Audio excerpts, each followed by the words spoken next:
नमस्कार, आप देख रहे हैं विशेष। आपके साथ मैं हूं अंजना ओम कश्यप। याकूब मेमन को उसके गुनाहों की सजा मिल गई, लेकिन याकूब ही नहीं, अपने पूरे परिवार को, अपने खास दोस्तों को आतंकी बनाने वाला उसका भाई टाइगर मेमन अब भी पाकिस्तान में बैठकर आतंक की ट्रेनिंग ले रहा है और नए आतंकियों को इसकी ट्रेनिंग भी दे रहा है।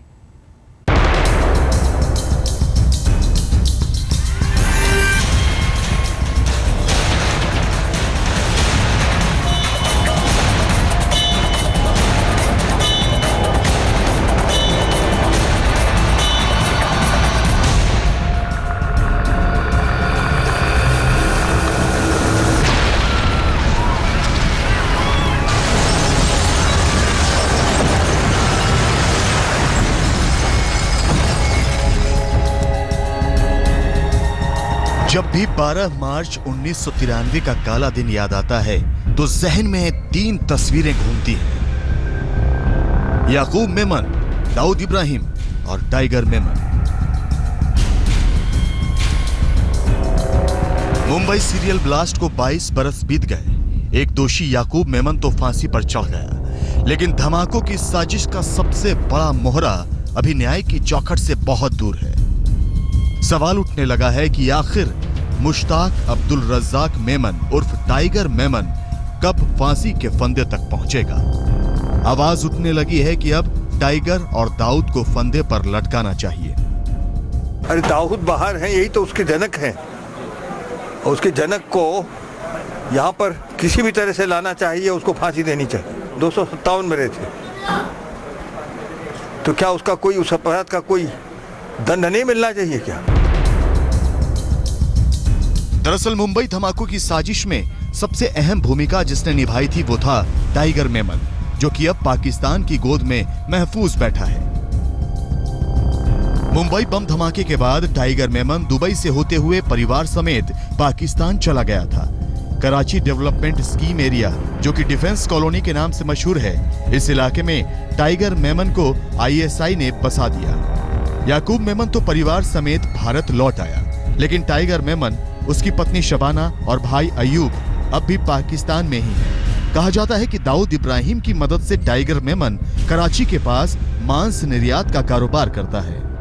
कि आदमी कितना बड़ा गुंडा हो, कितना ही बड़ा स्मगलर हो, कितना ही बड़ा गैंगस्टर हो, कितना ही बड़ा टेररिस्ट हो, जब तक अपनी होमलैंड के ऊपर उसको लोग पहचानते नहीं या जहां पे उसका दबदबा नहीं, तो उसको लगता है कि मैं बहुत छोटा आदमी हूं। आज वो पाकिस्तान में जाके उसको सरकार कितना ही प्रोटेक्शन दे ले, लेकिन आज भी वो किसी के अंगूठे के नीचे जी रहा है। जिस दिन चाहे ISI उसका टेटुआ दबा सकती है। मुंबई में बम धमाके की साजिश को अमली जामा पहनाने के लिए टाइगर ने दाऊद की D कंपनी से लेकर पाकिस्तानी खुफिया एजेंसी ISI और अपने परिवार तक का इस्तेमाल किया था। कहा जाता है कि 6 दिसंबर 1992 को बाबरी मस्जिद गिराए जाने के बाद मुंबई में भड़के दंगों में टाइगर मेमन का ऑफिस भी जलकर खाक हो गया था। टाइगर इस बात का बदला लेना चाहता था। मैंने उसको एक दिन सवाल किया, भाई साहब मुझे ये बताओ, आपने एक ऐसा काम क्यों किया था? आप बड़े थे, मजे में थे, आपकी प्रॉपर्टी थी, आपका नाम था, आपका दबदबा था, तो ये क्यों किया और पाकिस्तान में छुपे? उसने कहा, देखिए जब बाबरी मस्जिद को डिमोलिश किया गया तो उस वक्त उसके बाद काफ़ी जज्बात मुसलमानों में भी भड़क उठे, तो क्या था, मैं तब से इमोशनल हो गया और मैंने कहा इसका बदला लेंगे। इसलिए उसने ही दुबई में एक मीटिंग बुलाई। इस मीटिंग में पाकिस्तानी स्मगलर तौफीक जालियावाला, दाऊद इब्राहिम का भाई अनीस, ISI से जुड़े लोग शामिल थे। टाइगर ने यहां मुंबई में सिलसिलेवार धमाके करने की ख्वाहिश जताई। साजिश के तहत तय हुआ कि पैसों और हथियारों के इंतजाम ISI के साथ मिलकर तौफीक जालियावाला करेगा, जबकि उसको अमल में लाने के लिए लोगों का इंतजाम टाइगर मेमन को करना होगा। दाऊद फणसे नाम के एक स्मगलर की मदद से 3 फरवरी और 7 फरवरी 1993 को पाकिस्तान से भेजी गई RDX और हथियारों की खेप उसने मुंबई के पास दिघी और शिखाड़ी गांवों के पास समुद्र तट पर उतरवाई। इसके बाद अपने साथ काम करने वाले लड़कों को भड़काकर मुंबई में धमाकों को अंजाम दिया। इसमें हुआ ये था कि ISI को एक बहुत अच्छा मौका मिला। यहाँ पे जो राइट्स हुए 1992-93 के, उन राइट्स के बाद में एक बड़ा फर्टाइल ग्राउंड उनको मिल गया। उस फर्टाइल ग्राउंड का यूज उन्होंने दाऊद के पूरे ग्रुप को यूज करके, उसका जो पूरा गैंग था, D कंपनी थी, उनको यूज करके उस फर्टाइल ग्राउंड पे उन्होंने कार्रवाई की।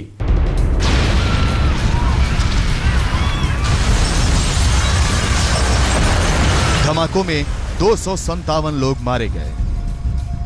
22 साल बाद याकूब मेमन को सजा हुई है तो दाऊद के गुर्गे छोटे शकील का हाल खिसियानी बिल्ली खंभा नोचे जैसा हो गया है। पूरी दुनिया ने देख लिया कि याकूब मेमन के साथ उन लोगों ने क्या किया, क्या इंसाफ किया है। ये इंसाफ है, ये बदले का इंसाफ है। बदला लिया है तुमने एक आदमी से, किसी कोर्ट को नहीं मानता मैं। हमारे पास हमारी अदालत है, हमको भी आपका है जजमेंट देना। आतंक के पैरोकार बदले की बात कर रहे हैं, लेकिन मुंबई धमाके के तमाम पीड़ित यही पूछ रहे हैं कि कराची में ऐश कर रहा टाइगर आखिर फंदे पर कब लटकेगा। साहिल जोशी, मुंबई आज तक। जब याकूब को फांसी हुई तो दाऊद इब्राहिम का दाहिना हाथ माना जाने वाला छोटा शकील तिलमिला उठा।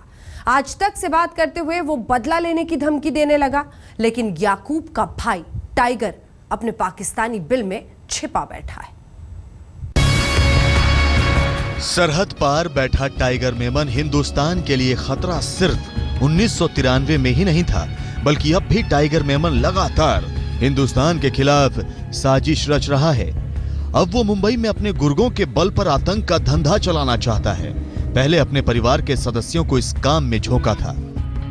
तो ये जो पूरी प्लानिंग थी और एग्जीक्यूशन इस पूरी स्कीम की, तो वो टाइगर मेमन, उसका भाई याकूब मेमन, फैमिली के और लोग, उन्हीं की खुद की गाड़ियां यूज की गई और ये सारा इस तरह से प्लानिंग किया। 1993 के सीरियल बम धमाकों का वो दर्द अब भी ताजा है। उस घटना के बाद टाइगर ने पाकिस्तान में ही पनाह ले ली, लेकिन हिंदुस्तान पर हमले की कोशिश हमेशा रहती है। फरवरी 2010 में मुंबई पुलिस ने 16 साल से फरार एक छुटभइये स्मगलर अबू राशिद को गिरफ्तार किया था। पूछताछ में अबू राशिद ने बताया था कि टाइगर मेमन कराची में रह रहा है। वो आईएसआई के साथ काम करता है। टाइगर कराची से बाहर तभी निकलता है जब उसे पीओके में चल रहे आतंकी ट्रेनिंग कैंपों का दौरा करना होता है। 2002 में उसे पाकिस्तान की नागरिकता मिल चुकी है और अब उसका नाम अहमद जमाल है। खबर यह भी है कि कराची में ही टाइगर मेमन दाऊद की मदद से रियल एस्टेट का कारोबार चलाता है और वो कई शॉपिंग मॉल्स का मालिक बन चुका है। याकूब मेमन तो आईएसआई के हाथों मारे जाने के डर से पाकिस्तान से निकल आया था, लेकिन टाइगर कराची में ही जमा रहा। अब याकूब को फांसी हुई है तो टाइगर से पहले उस छोटा शकील ने मोर्चा संभाला जिसकी टाइगर से बनती थी ही नहीं। हिंदुस्तान की अदालत है, उन्होंने क्या किया याकूब के साथ? इंसाफ को फांसी पे चढ़ा दिया। मेरा जहाँ तक ख्याल है कि याकूब को ये इसलिए सजा दी गई है कि उसने दाऊद भाई को इस केस के अंदर क्लियर किया है। अब रही बात टाइगर मेमन की है, तो टाइगर मेमन की सजा उसके भाई को दोगे? टाइगर पाकिस्तान में है, उसके परिवार के कुछ सदस्य हिंदुस्तान में हैं, लेकिन ये भी सही है कि पूरा परिवार कभी आतंकवाद का हिस्सा बना रहा। टाइगर का एक भाई याकूब मेमन 1993 के बम धमाकों का साजिश रचने वालों में था। उसको इस गुनाह के लिए गुरुवार को ही फांसी की सजा मिली। टाइगर के भाई सुलेमान मेमन पर धमाकों की साजिश में शामिल होने पर देशद्रोह का आरोप लगा था, लेकिन सबूतों के अभाव में छूट गया। सुलेमान की पत्नी रुबीना की कार से वर्ली में AK-47 और बम मिले थे। वो पुणे की जेल में उम्र कैद की सजा काट रही है। टाइगर के भाई ऐसा मेमन के माहिम वाले फ्लैट पर ही धमाकों की साजिश की मीटिंग हुई थी। ऐसा मेमन अभी औरंगाबाद जेल में उम्र कैद की सजा काट रहा है। टाइगर के एक और भाई यूसुफ मेमन धमाकों की साजिश में शामिल होने का दोषी पाया गया, जो कि औरंगाबाद जेल में बंद है।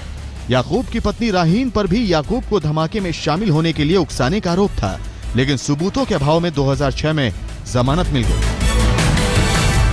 सब लोग साथ में चले गए, यहाँ तो कोई था नहीं। बाद में फिर याकूब वापस आया, फिर एक दूसरा ब्रदर जो यहाँ पे रह गया था सुलेमान, वो यहाँ पे था, वो अरेस्ट हुआ, लेकिन वो बाद में छूट गया, कन्विक्शन नहीं हुआ उसका। तो कुछ किसी की वाइफ कन्विक्ट हो गई, किसी का हस्बैंड कन्विक्ट हो गया, और कुछ लोग जो है वो हिंदुस्तान के बाहर हैं अभी। मेमन परिवार के तमाम सदस्यों को तो उनके गुनाहों की सजा मिल चुकी है, लेकिन टाइगर मेमन अभी भी अपनी पत्नी शबाना और भाई अयूब के साथ कराची में है और भारत के खिलाफ आतंकवाद की साजिश में मदद कर रहा है, पाकिस्तान की मदद से। दिल्ली में अरविंद ओझा के साथ आरिश चंद्रा, मुंबई आज तक। इस बीच जम्मू और कश्मीर विधानसभा में कांग्रेस के विधायक उस्मान माजिद ने टाइगर मेमन के बारे में कई नए खुलासे किए हैं। सबसे बड़ा खुलासा तो यह है कि पाकिस्तान में बैठकर भी टाइगर हिंदुस्तान के खिलाफ साजिश रचता है। आतंक की लपटों में हिंदुस्तान को झुलसाने के लिए वो पाकिस्तानी कब्जे वाले कश्मीर में आतंकी कैंप्स में जाता है। 1993 के बाद से टाइगर मेमन का ठिकाना पाकिस्तान अधिकृत कश्मीर यानी पीओके के ये ट्रेनिंग कैंप बनते रहे हैं।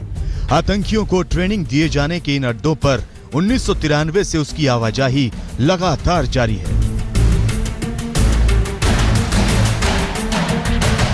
1993 में टाइगर पाकिस्तान पहुंचा था तो उस दौरान उसकी मुलाकात उस्मान मजीद से हुई थी। उस दौर में उस्मान मजीद इखवानुल मुसलमीन नाम के अलगाववादी संगठन से जुड़े थे और पीओके में हथियार चलाने के ट्रेनिंग ले रहे थे और उसी कैंप में टाइगर मेमन भी आतंकी ट्रेनिंग ले रहा था। मरहूम हिलाल बेग एक बंदा लेके हमारे ऑफिस में आया, कैंप में आया, तो उसने कहा ये है टाइगर रजाक मेमन। तो उसके साथ मैंने देखा, पहले उसके फोटोग्राफ देखे थे, वो बड़ा स्लिम ट्रिम, वो बड़ा मोटा था। तो जब मैंने उस वक्त को देखा वो बहुत काफ़ी पतला था, उसने वेट कम किया हुआ था, तो ऐसा लग रहा था कि जैसे ये टाइगर मेमन नहीं पहचान नहीं पाते थे। लेकिन फिर मेरी इंटरेक्शन, हमारे पास ही बैठा था उधर पीओके में, तो मुजफ्फराबाद में, तो मेरी इंटरेक्शन उससे होती रही और कई बार हम मिले। 30 जुलाई को फांसी पर लटकाए गए याकूब मेमन को जब काठमांडू के एयरपोर्ट पर पकड़ लिया गया तो आईएसआई की चिंता बढ़ गई थी और साथ ही टाइगर मेमन भी इस दहशत में आ गया था कि अब आईएसआई वाले उसे मार देंगे, इसीलिए वो दुबई भाग गया था। उसने कहा मेरे भाई ने सरेंडर किया है, तो उसके बाद वो पाकिस्तान से भाग गया। उसको क्या डर था? उसको यही डर था कि ऐसे मुझ पे शक कर रही है और ये टाइगर ने सरेंडर करवाया और अपने लिए रास्ता हमवार कर रहा है, तो ये उसको लगा, वो बेचारा भाग गया वहां से उस वक्त दुबई। याकूब मेमन को भारत लाए जाने के बाद आईएसआई ने टाइगर मेमन पर शिकंजा कस दिया था। आईएसआई नहीं चाहती थी कि टाइगर भारत लौटे और धमाकों में गवाह बनकर पाकिस्तान के खिलाफ बोले, इसलिए उसे डराया धमकाया गया और उसके तमाम ऐशो आराम छीन लिए गए। याकूब जिसको फांसी, मैं I have not seen him, but उसने कहा कि उसने सरेंडर किया है और ये सब मुझ पे शक कर रहे हैं। तो मेरे ऊपर शक इतना है कि पहले मेरे पास जो फैसिलिटी यहाँ थी उसको विड्रा किए गए। मेरे पास 3 लग्जरियस गाड़ियाँ थी, बड़ी, एक से बढ़ के एक। अब मेरे पास सिर्फ एक 40 करोला है। हाँ, तो ये मैंने देखा और मैंने उसको बहुत मायूस देखा उन दिनों, बहुत मायूस। कराची में टाइगर मेमन को धर दबोचना आसान नहीं है। वो कराची के कैंट एरिया में रहता है। फिलहाल तो उसको तमाम ऐशो आराम मिल रहे हैं। मजीद का कहना है कि भारत लाख कोशिश कर ले, लेकिन पाकिस्तान टाइगर को जिंदा नहीं सौंपने वाला। ये हाई प्रोफाइल टेररिज्म केस है, तो इसमें मुझे लग रहा है they will never allow them. या तो एक दिन आएगा कि वो खुद ही उनको मार देंगे। आई एम श्योर कि आईएसआई एक दिन खुद ही उनको, जब उनको प्रेशर ज्यादा आएगा गवर्नमेंट ऑफ इंडिया की तरफ से, दुनिया की तरफ से, तो वो उनको खुद ही डिसअपियर करेंगे। लेकिन ऐसा कोई नहीं और कभी, क्योंकि वो अपने आप को एक्सपोज जलील क्यों करेंगे? जाहिर सी बात है, वो क्यों कहेंगे कि हमने करा, ये सबूत है, लो जी इनको अलाउ करेंगे, आप सरेंडर करो। फिर तो पाकिस्तान पूरी दुनिया में ऐसे भी खजल हो जाएगा। इसीलिए मैं नहीं समझता हूँ ऐसा कोई वाक़ा होगा। ऐसे में सवाल यह है कि क्या टाइगर मेमन को इंसाफ की चौखट पर लाने की कोशिश कभी कामयाब नहीं होगी? इस कोशिश में भारत भले कामयाब ना हो, लेकिन एक कोशिश और की जा सकती है। जैसे अमेरिका ने लादेन को ढेर किया था, क्या भारत उसी तर्ज पर टाइगर को भी ढेर कर सकता है? सवाल पेचीदा है और जवाब बेहद मुश्किल। अशरफ वानी, श्रीनगर, आज तक। 1993 में मुंबई को खून के आंसू रुलाने वाले टाइगर मेमन का मंसूबा तो और भी खतरनाक था। वो मुंबई हवाई अड्डे पर उड़ान भरने जा रहे किसी विमान को ग्रेनेड से उड़ाना चाहता था और इस काम में उसकी मदद कर रही थी पाकिस्तानी खुफिया एजेंसी आईएसआई। वो तो गनीमत रही कि उसकी आतंकी टीम में इस बात पर सहमति नहीं बनी और एक बड़ा हादसा टल गया।